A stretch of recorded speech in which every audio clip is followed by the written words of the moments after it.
ఎప్పుడైనా నోటికి కారంగా, పుల్లగా తినాలనిపించినప్పుడు ఈ పచ్చడి ఒకసారి ట్రై చేయండి.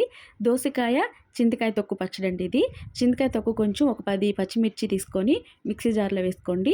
దాన్ని కచ్చా పచ్చాగా మిక్సీ జార్‌లో పట్టేసుకోండి.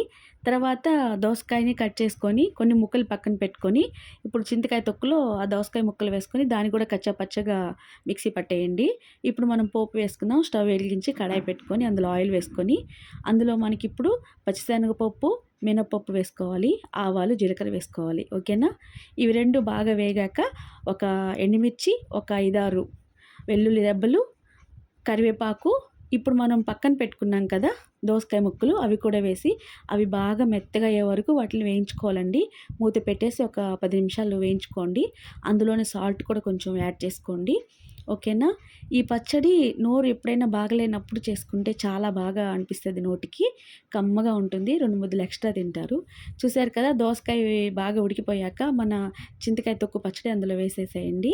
ఇప్పుడు బాగా సిమ్‌లో పెట్టి ఉడికించుకోవాలండి. ఆయిల్ అంతా పైకొచ్చే వరకు బాగా ఉడికించుకోండి. చూస్తున్నారు కదా! అలాగా. లాస్ట్‌లో దీంట్లో ధనియాలు, జీలకర్ర, ఆవాలు, మెంతులు ఇవన్నీ దోరగా వేయించుకొని పొడి కొట్టుకొని అందులో వేసి కలిపేసుకోండి.